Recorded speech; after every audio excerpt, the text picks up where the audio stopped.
Guys ഞങ്ങളങ്ങനെ Angamaly reach ആയിട്ടുണ്ട്. ഞങ്ങൾ ഇവിടുന്ന് നേരെ മലയാറ്റൂരേക്കാണ് പോകുന്നത് കേട്ടോ. അങ്കമാലി ട്രെയിൻ ഇറങ്ങിയിട്ട് ഞങ്ങൾ സാധാരണ ബസ്സിനാണ് പോവാറ്. ഇപ്രാവശ്യം ചിന്തിക്കാത്തൊരു കാര്യമുണ്ട്, പെരുന്നാളല്ലേ ഗൈസ്. അപ്പം ഇവൻ ഫസ്റ്റ് ടൈമാണ്. ഞങ്ങൾ ഒരു 2-3 പ്രാവശ്യമായി വരുന്നു. അപ്പോൾ 2-3 പ്രാവശ്യം കൂടുതലായി അല്ലേ? ഇവൻ പറഞ്ഞ അതിലും കൂടുതലായി. ഞാൻ 2 വർഷം ജോർദാനായിരുന്നു, ഒരു ഗ്യാപ്പ് ഉണ്ടായിരുന്നു. എൻ്റെ ഫസ്റ്റ് യാത്രയാണ്. നമ്മളിത് എക്സ്പീരിയൻസ് ചെയ്യാൻ പോകുന്നത് മലയാറ്റൂർ.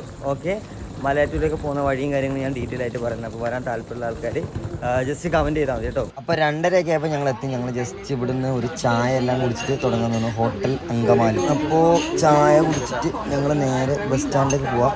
അല്ലെങ്കിൽ നമ്മൾ റെയിൽവേ സ്റ്റേഷനിൽ ഇറങ്ങിയതിന് ശേഷം നേരെ പുറത്തേക്ക് ഇറങ്ങുക. അവിടുന്ന് റൈറ്റ് സൈഡിൽ കാണുന്നതാണ് നമ്മുടെ ബസ് സ്റ്റാൻഡ്.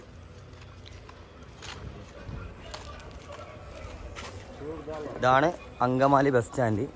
മലയാറ്റൂരേക്കുള്ള ബസ് 5 മണിക്കാണ് സ്റ്റാർട്ട് ചെയ്യുന്നതെന്നാണ് പറഞ്ഞത്. നമുക്കൊന്ന് ചോദിച്ചു നോക്കാം.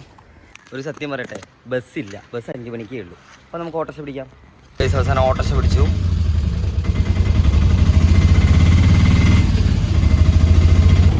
ആരെയും കാണുന്നില്ല കേട്ടോ. ഞാൻ കുഴപ്പമില്ല. അപ്പോൾ ഇനി മലയാറ്റൂരേക്ക് ഞങ്ങൾ നേരെ ഓട്ടോറിക്ഷ പിടിച്ചാൽ പോകുന്നത് കേട്ടോ. അപ്പോൾ ഓട്ടോറിക്ഷ യാത്ര അങ്ങനെ തുടർന്നുകൊണ്ടിരിക്കുന്നു. ആദ്യം മല കയറുക, വേറെ പ്ലാനൊന്നും ഇതുവരെ ഇല്ല. അങ്ങനെ മലയാറ്റൂർ അടിവാരം എത്താനായിട്ടുണ്ട് കേട്ടോ. അടിവാരത്ത് നമ്മൾ പോകുമ്പോൾ തന്നെ താഴെ ഒരു പുഴയും കാര്യങ്ങളൊക്കെ ഉണ്ട് കേട്ടോ. മലയാറ്റൂർ അന്തർദേശീയ തീർത്ഥാടന കേന്ദ്രം. അങ്ങനെ മലയാറ്റൂർ എത്തിരിക്കുക. ഞങ്ങളൊന്ന് ഫ്രഷ് അപ്പ് ആകാൻ വേണ്ടി കയറിയിട്ടുണ്ട്. അപ്പോൾ സമയം രാവിലെ 4 മണി. തീർത്ഥാടകരൊക്കെ വന്ന് തുടങ്ങുന്നതേ ഉള്ളൂ. ഞങ്ങൾ ഫസ്റ്റ് ഏകദേശം ആദ്യം തന്നെ എത്തിയിട്ടുണ്ട്. ഇവിടെ ക്ലോക്ക് റൂം സൗകര്യമുണ്ട് ഹോട്ടലിൽ. ഞങ്ങൾ ആ ഹോട്ടലിൽ പ്രൂഫൊക്കെ കൊടുക്കണം കേട്ടോ. ബാഗെല്ലാം വെച്ച് ഞങ്ങൾ നേരെ മല കയറാൻ വേണ്ടിയിട്ട് തുടങ്ങുക. അപ്പം തിരിയെല്ലാം മേടിച്ചു. അപ്പം മലയാറ്റൂർ വരുന്ന ആൾക്കാർ ബാഗെല്ലാം ആയിട്ട് ഇനി മല കയറണ്ട. മിക്കവാറും ഹോട്ടലിലെല്ലാം ക്ലോക്ക് റൂം സൗകര്യം ഉണ്ട് കേട്ടോ. അപ്പോൾ തിരിയൊക്കെ റെഡിയാണ്. മുണ്ടൊക്കെ കൊടുത്തിട്ടാണ് ഞങ്ങൾ കയറുന്നത്. ഈ വർഷം ചെരുപ്പ് പോലും ഇല്ലാതെ കേട്ടോ കയറുന്നത്.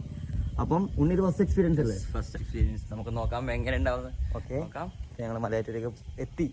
പടിവാരത്ത് നിന്ന് നേരെ കയറിക്കൊണ്ടിരിക്കുന്നു. സെന്റ് തോമസ് അന്തർദേശീയ തീർത്ഥാടന കേന്ദ്രം ഉണ്ട്. ഇതിയൊക്കെ താഴ്ന്ന ആഡ് കിട്ടിയിട്ടുണ്ടെന്ന്. സമയം 4:20. തിരിയുണ്ട് ചേച്ചി. തിരി കിട്ടി. പ്രാർത്ഥന ഇവിടെ നിന്നാണ്. തിരി എത്തിച്ചു. ഇവിടെയാണ് പ്രാരംഭ പ്രാർത്ഥന. രാവിലെ ചേട്ടൻ അടിച്ചൊക്കെ വരുന്നേ ഉള്ളൂ.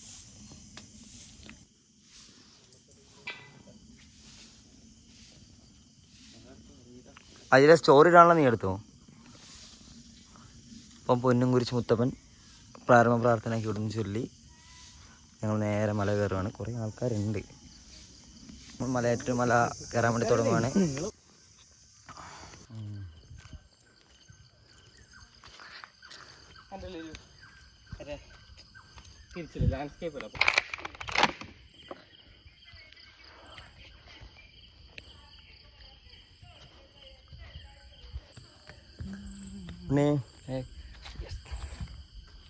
ഇതിലെവിടെ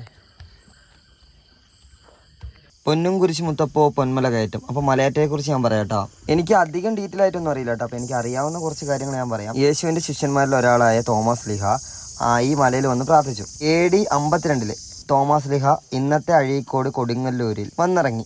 AD 52 തോമസ് ലീഹ മലയാറ്റൂർ മലയിൽ പ്രാർത്ഥനാ നിരതനായ ദിനരാത്രങ്ങൾ ചിലവഴിച്ചു. ഈ മലയിൽ വിശാലമായ വിരിപ്പാറയിൽ സ്ലീഹ തന്റെ കൈകളാൽ കുരിശു വരച്ചിരുന്നു. ഏതാനും വർഷങ്ങൾക്ക് ശേഷം നായാട്ടുകാർ ശോഭയേറിയ കുരിശും കാൽപ്പാടുകളും കണ്ടെത്തുന്നു. പ്രധാന തുറമുഖങ്ങളായ കൊടുങ്ങല്ലൂരും മധുരയും തമ്മിൽ ബന്ധിപ്പിക്കുന്ന കാട്ടുപാതയായിരുന്നു മലയാറ്റൂർ കുരിശുമുടി. കൊച്ചി രാജവംശത്തിന്റെ ഭൂമി സംബന്ധമായ രേഖകളും ഈ മലയെ കുരിശുമുടി എന്ന് രേഖപ്പെടുത്തിയിരിക്കുന്നു. AD 72 തോമസ് ലീഹ മൈലാപ്പൂരിലെ ചിന്നമലയിൽ രക്തസാക്ഷിയായി മരണം വരിച്ചു. മലയാറ്റൂരിലെ ക്രൈസ്തവ സമൂഹം മിശിഹായുടെ ഉയർപ്പിന്റെ 8-ാം ദിവസം പുതുഞായർ തിരുനാളായി ആഘോഷിച്ചിരുന്നു. പുതുഞായർ ദിനം ഇവിടുത്തെ ജനങ്ങളെ കുരിശുമുടി കയറി പ്രാർത്ഥിച്ചിരുന്നു. AD 600 മുതൽ മലകയറ്റം ആരംഭിച്ചതായി വിശ്വസിക്കപ്പെടുന്നു. സ്ഥിരമായി കുരിശുമുടിയിൽ ഒരു വിളക്ക് കത്തിച്ചിരുന്നു. അത് അണഞ്ഞു പോയാൽ മലമുകളിലെ വരയാടുകൾ താഴ്വാരത്ത് വന്ന് കരയുകയും ഭക്തജനങ്ങൾ മല കയറി ആ വിളക്ക് തെളിയിക്കുകയും ചെയ്തിരുന്നു. ഈ ആളുകൾക്ക് ഭക്ഷണമായാണ് എള്ള് നേർച്ച ആരംഭിക്കുന്നത്. AD 1400 ഈ കുരിശുമുടിയിൽ ഭക്തജനങ്ങൾ മല കയറുന്നതായി ചരിത്രരേഖകൾ സൂചിപ്പിക്കുന്നു. AD 1909 5-ാം പിയൂസ് മാർപ്പാപ്പ കുരിശുമുടി തീർത്ഥാടനത്തിന് പൂർണ്ണ ദണ്ഡവിമോചനം നൽകി അനുഗ്രഹിച്ചു. 1998 സെപ്റ്റംബർ 4 കുരിശുപൊടി അതിരൂപത തീർത്ഥാടന കേന്ദ്രമായി എറണാകുളം അങ്കമാലി അതിരൂപത പ്രഖ്യാപിച്ചു. 2004 ഫെബ്രുവരി 11 കുരിശുമുടി അന്തർദേശീയ തീർത്ഥാടന കേന്ദ്രമായി ജോൺ പോൾ രണ്ടാമൻ മാർപ്പാപ്പ പ്രഖ്യാപിച്ചു. നിരവധി തീർത്ഥാടകർ വരുന്ന ഒരു സമയം എന്ന് പറയാം. ഏകദേശം ഈ ഒരു സമയത്താണ് മിക്കവാറും തീർത്ഥാടകരെല്ലാം വരുന്നത്.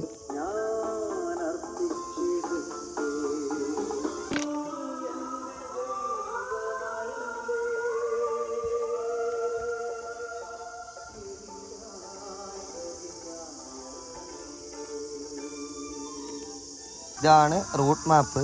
ഞാൻ ഈ നിൽക്കുന്ന സ്ഥലത്ത് നിന്ന് നേരെ മുമ്പിലോട്ട് പോയി കഴിഞ്ഞാൽ മാർത്തോമ മണ്ഡപം കേട്ടോ. അവിടുന്ന് അന്വേഷണങ്ങളുണ്ട് റൈറ്റ് സൈഡിലൊക്കെ ആയിട്ട്. പിന്നെ സന്നിധി, കുംഭസാരവേദി, മാർത്തോമ ഭവൻ. നമ്മളിപ്പോൾ നേരെ പോകുന്നത് മാർത്തോമ മണ്ഡപത്തിലേക്കാട്ടോ. ഈ സൈഡിൽ നമുക്ക് കാണാവുന്നത് പൊന്നിൻ കുരിശ്, ആനകുത്തിയ പള്ളി, അത്ഭുത ഉറവ. നോമ്പ് കാലത്ത് രാവിലെ 5:30, 7:30, 9:00 കുർബാനയുണ്ട് കേട്ടോ. ആണ്ടുവട്ടം മുഴുവൻ തീർത്ഥാടന സൗകര്യം ഉണ്ടായിരിക്കും. ദിവസേന വിശുദ്ധ കുർബാന രാവിലെ 7:00, ഞായറാഴ്ച വിശുദ്ധ കുർബാന രാവിലെ 7:00, 9:00. കുംഭസാരത്തിനും കൗൺസിലിങ്ങിനുള്ള സൗകര്യമുണ്ട്. മാസാദ്യ വെള്ളിയാഴ്ചകളിൽ വൈകിട്ട് 7 മണിക്കും അടിവാരത്ത് നിന്ന് ജാഗരണ പ്രാർത്ഥന ഉണ്ടായിരിക്കുന്നതാണ്. ഞങ്ങളെത്തിയപ്പോഴത്തേക്കും കുർബാന തുടങ്ങി. ഞങ്ങൾ ആദ്യം തന്നെ മാർത്തോമ മണ്ഡപത്തിലേക്കാട്ടോ പോകുന്നത്.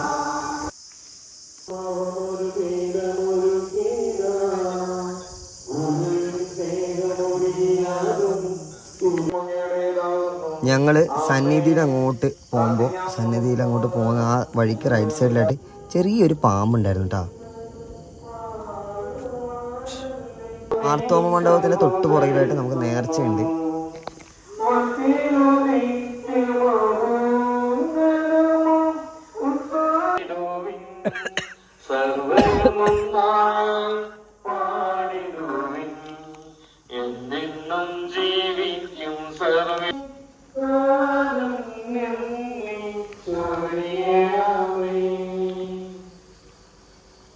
അടുത്തായിട്ട് നമ്മൾ പോകുന്നത് ആനകുത്തിയ പള്ളിയിലേക്കാട്ടോ. അപ്പോൾ എന്തുകൊണ്ടാണ് ആനകുത്തിയ പള്ളി എന്ന് പറയപ്പെടുന്നതെന്ന് കാര്യം പറഞ്ഞുതരാം.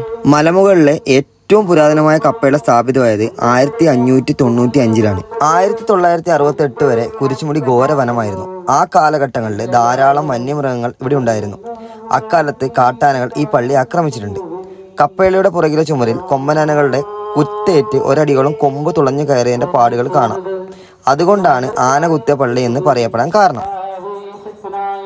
താഴെ വലിയ കൊക്കയാണ്.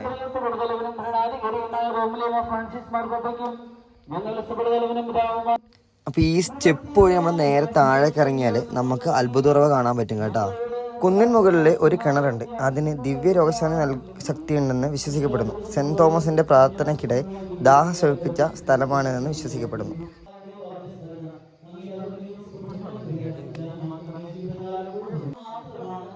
ഒന്നും മനസ്സിലാകുന്നില്ല കേട്ടോ.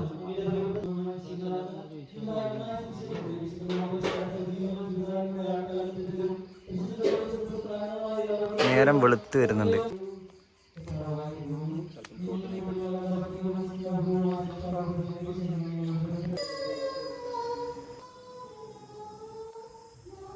മലയാറ്റൂരിലൂടെ സഞ്ചരിക്കുമ്പോൾ ശത്രുക്കളെ നേരിട്ടതിനെ തുടർന്ന് ഒരു കുന്നിൻ മുകളിലേക്ക് ഓടിപ്പോയതായും പാറകൾ ഒന്നിൽ കുരിശിന്റെ അടയാളം വരച്ച് പ്രാർത്ഥിച്ചതായും പറയപ്പെടുന്നു. ആ പ്രത്യേക സ്ഥലത്ത് ഒരു സ്വർണ്ണ കുരിശ് പ്രത്യക്ഷപ്പെടുന്ന നാട്ടുകാർ കണ്ടെത്തിയതായി ഐതിഹ്യം. അതുകൊണ്ടാണ് ഈ കുന്നിൻ മുകളിൽ കുരിശുമുടി എന്ന പേര് വന്നത്. മലയാറ്റൂരിൽ വരുന്ന തീർത്ഥാടകരുടെ കേന്ദ്ര ചിഹ്നമായി നിലനിൽക്കുന്ന സ്വർണ്ണക്കുരിശിന്റെ ഒരു പകർപ്പ് ഇപ്പോൾ പള്ളിയിലുണ്ട്. പൊന്നിൻ കുരിശൊക്കെ കണ്ടു കഴിഞ്ഞാൽ നമ്മൾ നേരെ കുറച്ചും കൂടി ഫ്രണ്ടിലേക്ക് പോയി കഴിഞ്ഞാൽ നമുക്ക് മാർത്തോമാ ശ്ലീഹായുടെ പാദമുദ്ര നമുക്ക് കാണാവുന്നതാണ് കേട്ടോ.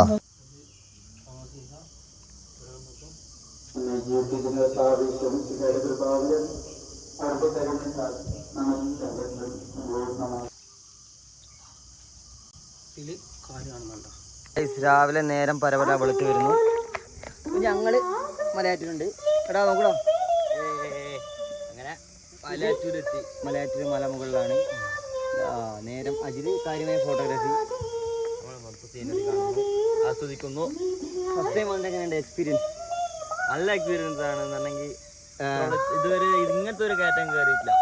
പിന്നെ കവികൾക്ക് പോയല്ലാണ്ട് ഇത്തോളം ഇങ്ങനത്തെ ഒരു വലിയ കയറ്റം കയറിയിട്ടില്ല. ഫസ്റ്റ് ടൈം എത്ര മുകളിൽ മുട്ടക്കുന്ന് മൊട്ടക്കുന്നിന്റെ മുകളിലൊരു പള്ളി നൈസാ. നീ ഇത് എത്രാമത്തെ കൊല്ലം വരുന്നത്? 7 കൊല്ലായി. കണ്ടിന്യൂസ് ആണോ അതോ എന്തായാലും ഒരു പ്രാവശ്യമെങ്കിലും എല്ലാവരും വന്ന് എക്സ്പീരിയൻസ് ചെയ്യണത് മസ്റ്റാണ്. എല്ലാവരും തന്നെ എല്ലാവരും ഒരു ഭേദം ഒന്നും നോക്കണ്ട,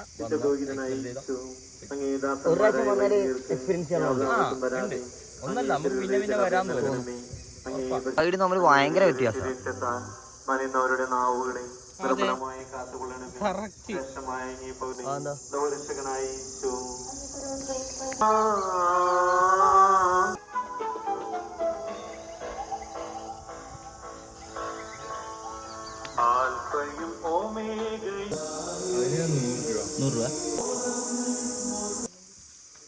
പറഞ്ഞ പോലെ നീ പറ.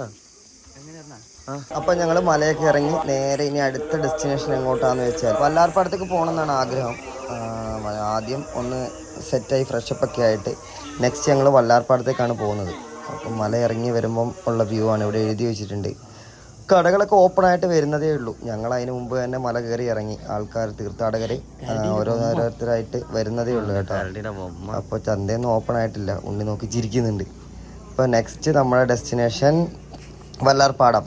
ഇപ്പോൾ രാവിലെയൊക്കെ ചായയൊക്കെ കുടിച്ച് നെക്സ്റ്റ് നേരെ കുറച്ചും കൂടി താഴേക്ക് പോയി കഴിഞ്ഞാൽ ബസ് ഇവിടെ നിന്നാട്ടാണ് കിട്ടുന്നത്. ഇവിടെ നമുക്ക് ആലുവ, അങ്കമാലി അങ്ങോട്ടൊക്കെയുള്ള ബസ് സൗകര്യം ഉണ്ട്. ഇവിടെയായിട്ട് ബസ് നിർത്തും. ഞങ്ങൾ അങ്കമാലിക്കുള്ള ബസ്സിലാട്ടാണ് കയറുന്നത്. അങ്കമാലിക്കുള്ള ബസ്സിൽ കയറിയിട്ട് നേരെ കാലടിയിൽ ഇറങ്ങാം. കാലടിയിൽ നിന്ന് നേരെ ആലുവയ്ക്കുള്ള ബസ് കിട്ടുന്ന പറഞ്ഞത്. ഇവിടെ ഒരു ചെറിയ തടാകം ഉണ്ട് കേട്ടോ. ഇവിടെ ചെറിയ ബോട്ടിംഗ് സൗകര്യവും കാര്യങ്ങളൊക്കെ ഉണ്ട്. അപ്പോൾ ഞങ്ങൾ നേരെ ബസ് കയറി മലയാറ്റൂരിൽ നിന്ന് നേരെ കാലടിക്കാണ് ഇപ്പോൾ പോകുന്നത്. അവിടെ നിന്ന് നേരെ നെക്സ്റ്റ് ഡെസ്റ്റിനേഷനായ നമ്മുടെ വല്ലാർപാടത്ത് അമ്മയുടെ അടുത്തൊക്കെ കേട്ടോ പോകുന്നത്. അപ്പോൾ ബൈ. അപ്പോൾ നെക്സ്റ്റ് വീഡിയോയിൽ കാണാം. അപ്പോൾ വീഡിയോ കണ്ട് ഇഷ്ടപ്പെട്ട ആൾക്കാർ ജസ്റ്റ് ഒന്ന് കമൻറ്റ് ചെയ്യുക, സബ്സ്ക്രൈബ് ചെയ്യുക.